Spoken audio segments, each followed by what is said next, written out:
Jacob would say to me, he'd go, "Mom, nobody wants to learn about my autism." Because we're very neurodiversity affirming. He'd be like, I tell people I'm autistic, but, they don't really want to take the time to get to know me. So I said, okay, there has to be a solution for this too. I had no intention of starting a nonprofit when all of this began. I was just a corporate lawyer mom, and my son had started kindergarten.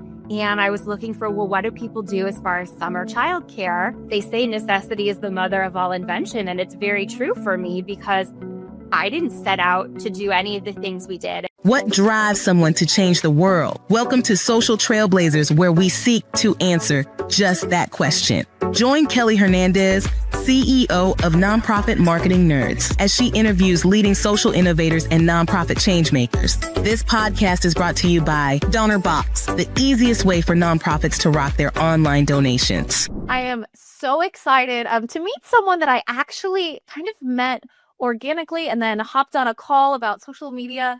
And I was like, this is a voice and a face of a nonprofit founder that everyone needs to learn from. And Sarah, I'm just so amazed by everything you do. And I'm like, how do you handle it all? Obviously, that's how I was like, how do you do all of this? And I know right before we started recording, you told me a lot of exciting things. I wish I would have been recording already about things happening with the positivity spectrum. But you wear a lot of hats. You're a mom. You're an advocate for a lot of different things, but especially with the positivity spectrum, and we can't wait to learn more about that. And you also, in your what we call full-time job, right, are a corporate lawyer. How do you do it all? I'm going to start there. Before we talk about the positivity spectrum, how do you do it all? Well, so I think the first thing is time management is probably the single most important thing in my world. I love being a lawyer. I love my 9 to 5, 9 to 6, sometimes 9 to midnight. Who knows? Corporate law is a very unpredictable job. And I love my coworkers and the things that I get to do and how I, use my brain. But that being said, my son, Jacob, was diagnosed with autism at 4.5. And it was really, really hard trying to work and trying to navigate that.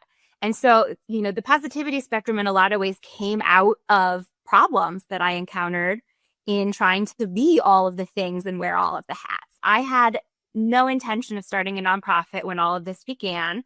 I was just a corporate lawyer mom, and my son had started kindergarten. And I was looking for, what do people do as far as summer childcare? Because I knew I was going to need full-time, full day, full summer, childcare. And he'd always been a daycare kid. So this had never been something that I had grappled with. And I started looking, and, in a lot of ways, having an autism diagnosis can be a blessing and a curse, because you are, for better or for worse, labeled as someone that has, tendencies, and it comes with a stigma and other things like that. So you can't just sign an autistic child up for any old program you want, like someone with a neurotypical child would. So I started researching, and I had this camp command center on my wall. It was very intense. But all of the different options, all the different weeks that he could do this, that, or the other. But the common denominator was that none of them were full day. None of them were full summer.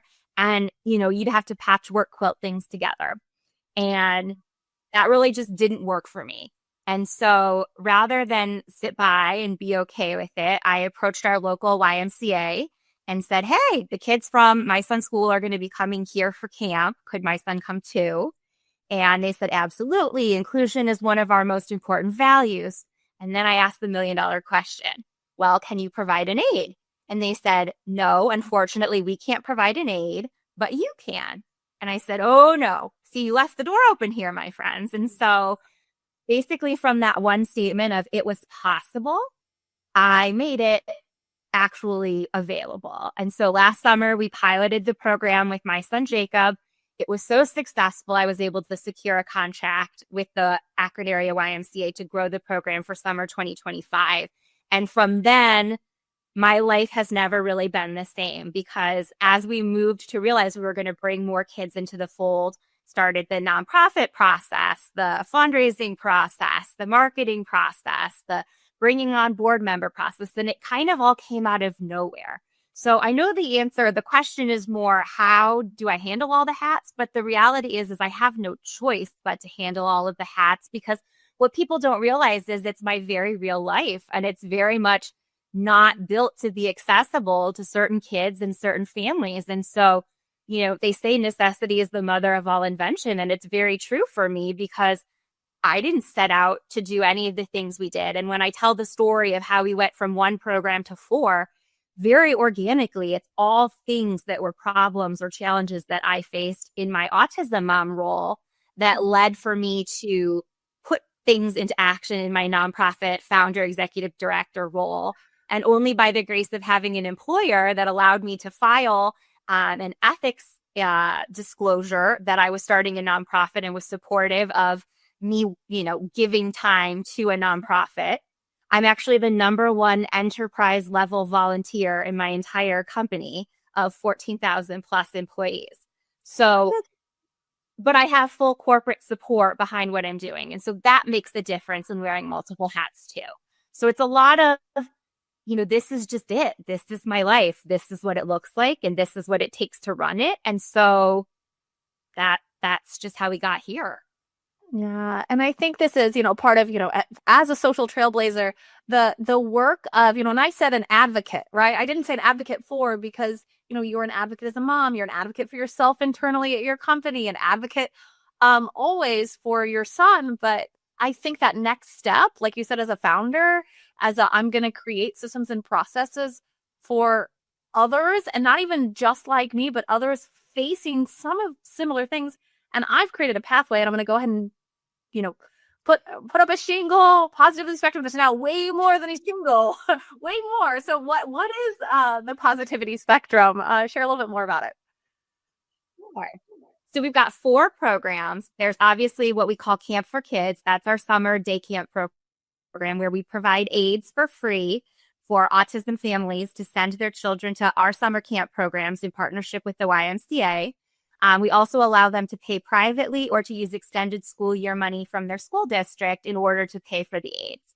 But it runs full day, full summer, field trips, all the things. And it's been just a really wonderful experience. But my son would say to me, well, Mom, I want to go do something, or I want to, where can we go? What can we do? And the reality was that going out into the world, especially on a weekend, again, that whole working mom thing, places are crowded and there's lots of kids and lots of families, and that causes overstimulation for the autism population. And so we would try to be really sneaky and creative and go at like 4:30 in the afternoon and think that we were going to hit an off time, or try to go to less trafficked places. But the reality kind of remained the same, that we were at the mercy of, the public.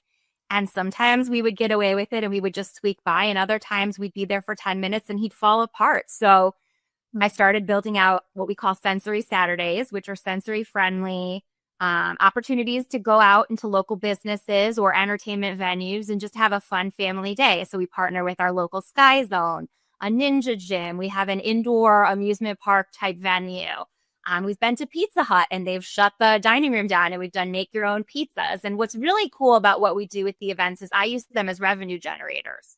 So we do charge a fee to come to our sensory friendly events, not only to recoup any cost we might have to put out up front to get the venue, but also our value proposition to those venues when we approach them to have an event with us is, we'll do all the marketing, we'll bring all the families, just give us time and a spot, and give us 30% of what you make, and the rest is all yours. And so it's really allowed us to show local businesses how they can be more inclusive or sensory friendly or receptive, just as much as for us. It's a nice thing to have when you start going out and asking for fundraising money, to say that I have a revenue generator built into my organization as well. I'm not just asking for money. Okay. Wow. Yeah, we're not even done yet. We still got more. So glad. My son Jacob would say to me, he'd go, Mom, nobody wants to learn about my autism. Because we're very neurodiversity affirming. He'd be like, I tell people I'm autistic, but, they don't really want to take the time to get to know me. So I said, okay, there has to be a solution for this too. So we wrote a book called Sid the Kid Detective and built an entire secret agent themed inclusion program geared at K through 5, where we go into schools and for free teach this 30-minute class about autism, being more inclusive, and tips and tricks that kids can use to understand peers that are different than them. And so that has been, a labor of love, like the rest of the nonprofit. And then I guess what she would say, probably what has the potential to be the most impactful of the 4 programs is the free autism legal clinic that we're opening on August 1st. And that's going to do free IEP advocacy and special needs trusts for autism families in Northeast Ohio. This episode is brought to you by DonorBox, the online fundraising platform that streamlines your process, elevates your donations, and ensures a user-friendly experience for your supporters. Explore the world of simplified, seamless fundraising at donorbox.org today. All right, I go back to my first question. How do you do it all? No, just kidding. Well, it's funny. Today, my social media post was about, I know all of you ask me when I sleep, and I promise that I do. But I think when you're passionate and you're motivated and you're angry, and I'm so angry about the state of the world for kids like mine and families like mine and autistic adults and, all of the political things that we won't get into that really frame why this nonprofit and these conversations are so important. And I was so angry. And I'm not a yeller. I'm not a screamer. I'm not really a protester. I'm a doer. And so for me, this has really been my outlet for that anger and frustration because I'm doing something. It's helping other people. And I can say I'm not sitting here on my hands, blissfully ignorant to what's going on around me. And that has really helped me deal with my own frustrations. I 100% understand. And, I will tell you, this will be kind of exciting because by the time this airs, it'll be right after your legal clinic officially opens and we'll be able to share in the comments more information about it. So look forward to that. Wow. So one of the things I want to highlight, and Sarah, one of the things that I do think, where I know a lot of listeners, they're like, wow, must be nice. And you're talking about your personal motivation. But most of the times, just so you know, I want to educate you about nonprofit founders. So many times, nonprofit founders are like, this would be a great idea. And then they create this little mini program. You really are, you talk about your personal experience anger, but it's also like a systematic issue that you're trying to address by providing solutions. And so that is something that I think is amazing as a nonprofit founder. I just want to tell you, and you probably don't hear it enough, like it's amazing to take a personal experience, the real problem, provide the solution for yourself and your own family, and then be like, and now we need to, maybe it is, now we need to get angry and solve the problem for my community. But I know there are a lot of listeners, about 50% of our clients are directly serving adults that are diagnosed with autism. About 50% of our clients are in the disability service provider space. And one of the frustrating things for me is that gap in services overall, especially for K through 12 kids. And so I know there's so many listeners right now probably like, how did you do it? How did you establish those partnerships? What did that look like? You made it sound so simple. Like, oh yeah, you did this, and then 30%, and then this and this. And I know that everyone's like, how did you get that first YMCA to say yes? And how did you get that the first aid paid for? Can you take us back to the very beginning? What did that look like? Yeah. So, I remember when this was just kind of a seedling idea, I ordered some books on, how do you start a nonprofit? What do you do? How do you fund it and all of those things? And I think the one thing looking back, since it's been a little over a year, that I'm most grateful for was taking the time to process what was in those books. And the biggest takeaway was don't, shortchange infrastructure, right? If you're going to build something and you want it to be scalable, then you need to spend the time and the energy to really think through what the infrastructure was going to look like. And so for me, every time I've approached a partner or an entity, I go in with a very detailed plan of here's how your infrastructure fits into mine. And I treat it like I would in my, my very real corporate job, as I am trying to, sell you on this idea. And I go through all of the arguments as to why you should want to do it.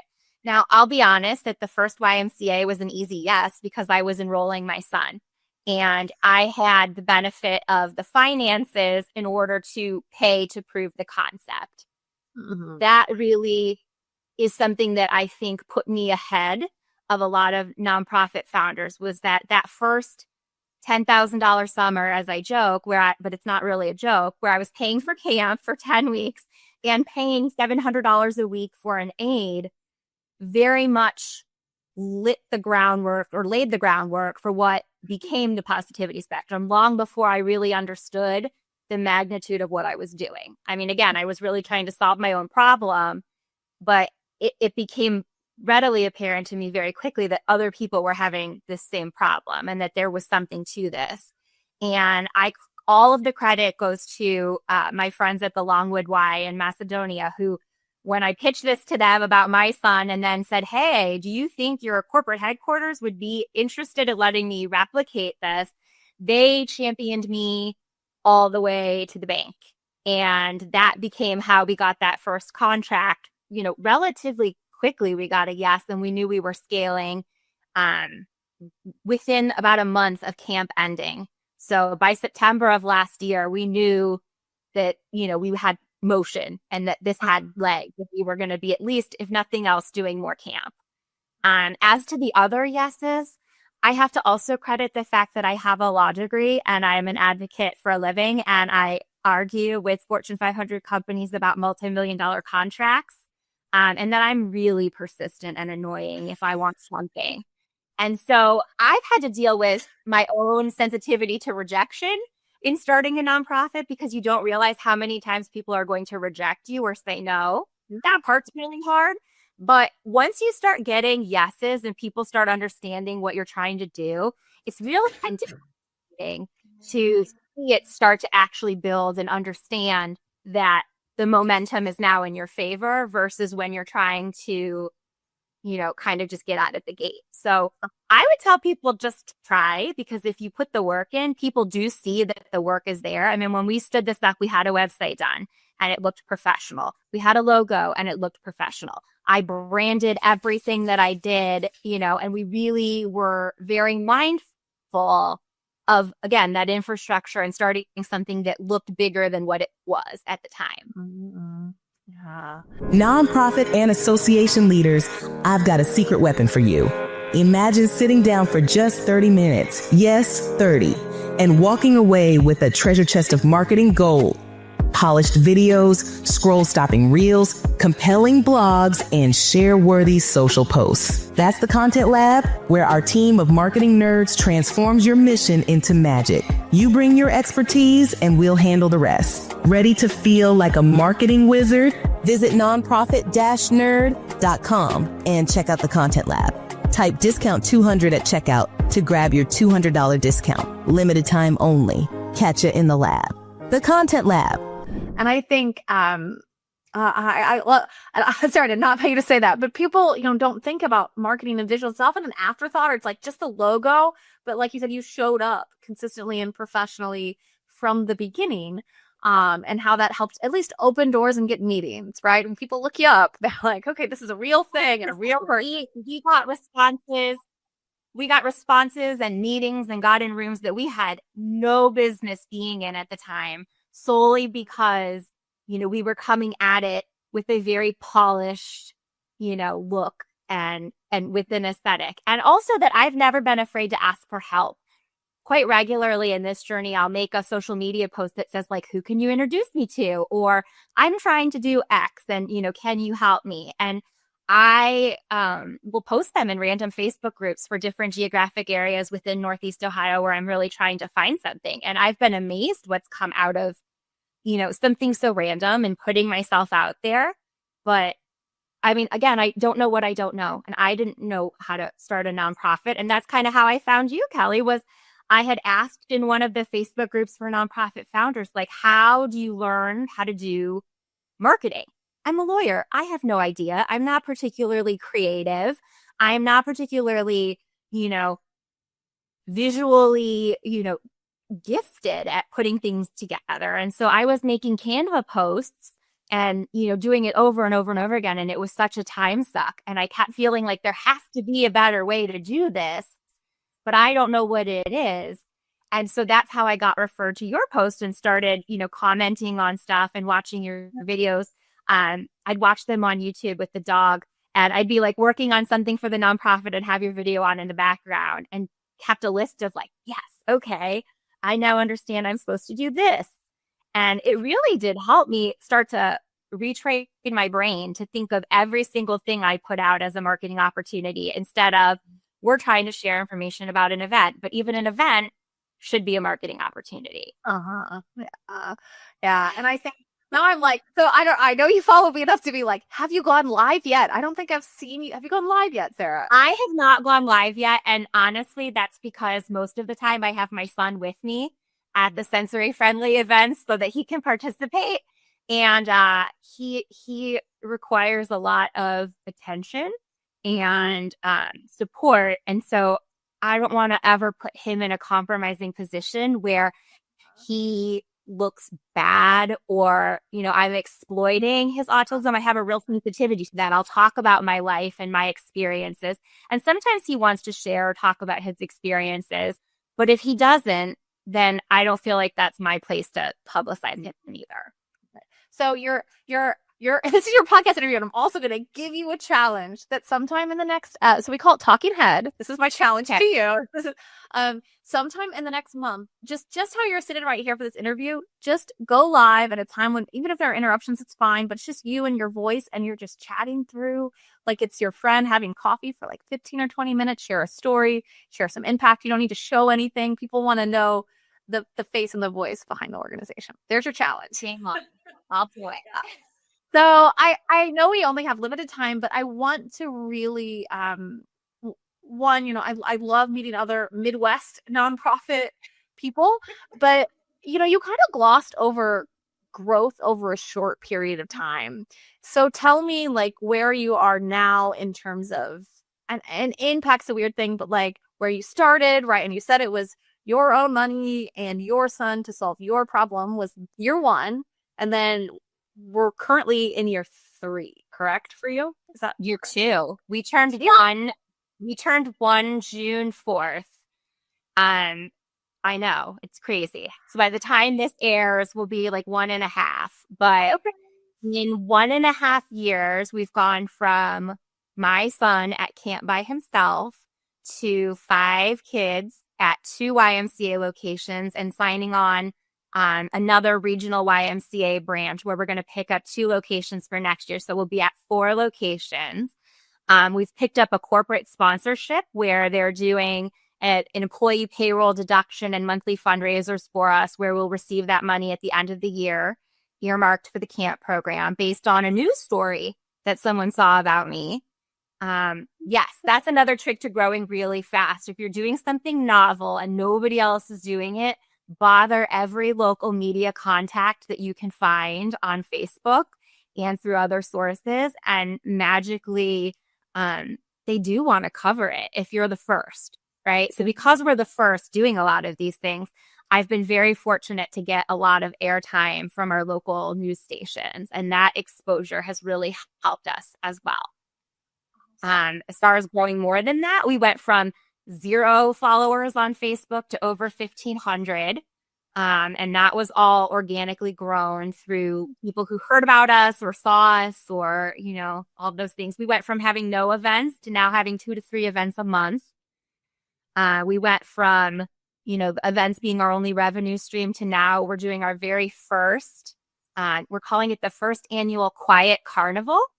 And so it's going to be an entire carnival, but sensory friendly, completely quiet. So inflatables and fair food and carnival games and raffle prizes and all the things that, sometimes people take for granted that you would have at a fair or a carnival, but in a completely sensory sensitive environment for local autism families. And that's been really cool to get to a place where I felt comfortable sticking my neck out and leveraging the financing that it takes to do an event of that kind and hoping we'd make it back in sponsorships and in-kind donations, which is something a year ago I would have never considered. I would have been terrified to even try it. Wow. Wow.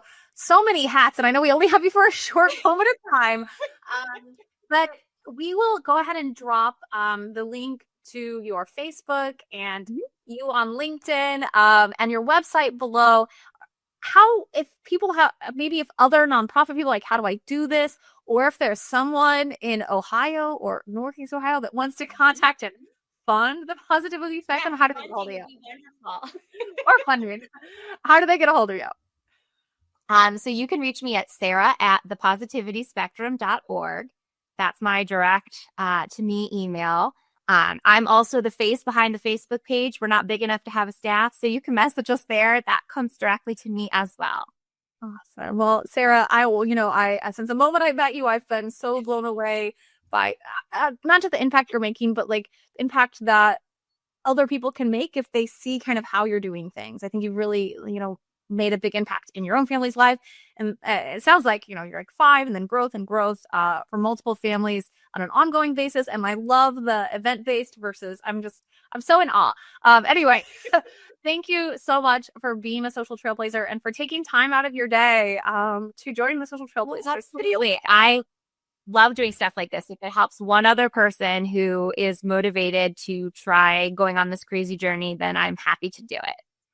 Awesome. Thank you. Thank you for tuning in to Social Trailblazers. If you enjoyed today's episode, don't forget to subscribe, leave a review, and share it with others who are passionate about making a difference. Special thanks to our sponsor, DonorBox, for supporting this podcast and the incredible work of nonprofits everywhere. Join us next time as we continue to dive deep into the motivations of the change makers shaping our world. Until then, keep trailblazing.